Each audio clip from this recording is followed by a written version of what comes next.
I don't want to follow your parenting rules. I prefer a different approach. That is what a boy recently said when he was sitting in front of me at a table. As a parenting coach, one of the questions I hear most often is, how do I get my child to accept rules even when they don't like them? The answer goes always back to one thing: trust. Recently, a friend of mine revealed that she wants to implement a consistent sleep routine for her children after she was watching one of my reels on Instagram. My message truly resonated with her. And she was so excited to begin this journey with her children. So she started to explain to her kids that from now on, they're going to go to bed roughly at the same time at weekdays and weekends. Before, the kids always slept very late during weekends. And she was excited to start it, but she didn't expect the pushback she got from her kids. So when I met her, she asked me, can you please talk to my boy? Because he has a very smart question.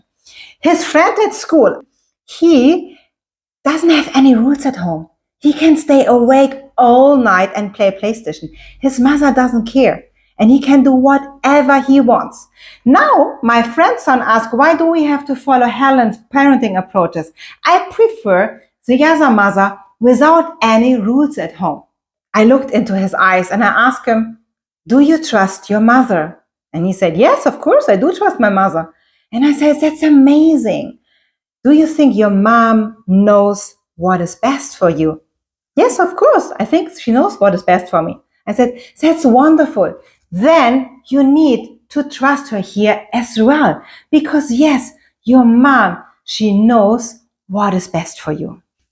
She cares so deeply about your grades, about your future, that she wants that you sleep well. Sleep is one of the key factors for a healthy and thriving child, I told them. You are so lucky to have a mom that cares so deeply for you and for your sister. Then I added something very important. I asked him, does it feel good to stay awake all night and play PlayStation? And he said, yes, wow, it feels so good. And I asked again, do you think it does good for you? And he thought about it and said, no, I don't think it's good for me. And I said, you see, there's a big difference between the things that feel only good and the things that do good. Going to sleep early might not feel good right now, but it does good for your health and for your future.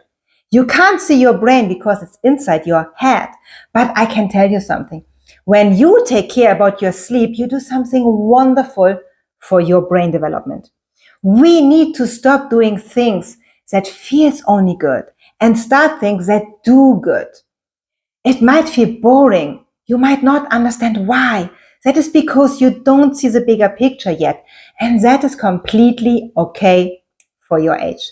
This is exactly why you need to trust your mother. She is making the right decisions for you, even if you don't like them. The boy broke into a big smile. It all made sense to him. I thought about my own kids in that moment.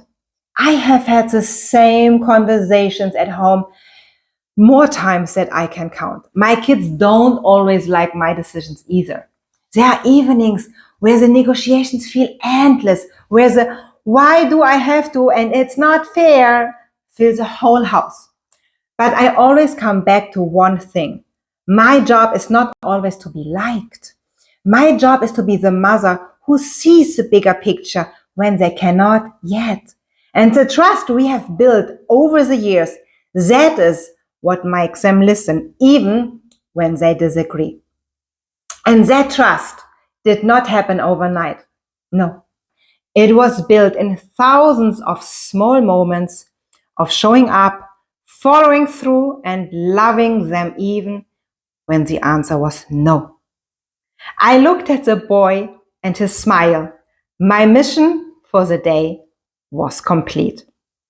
If that resonates with you, just download my free Healthy Boundaries checklist and start to build structure today. I'm Helen Zimprich, your parenting coach.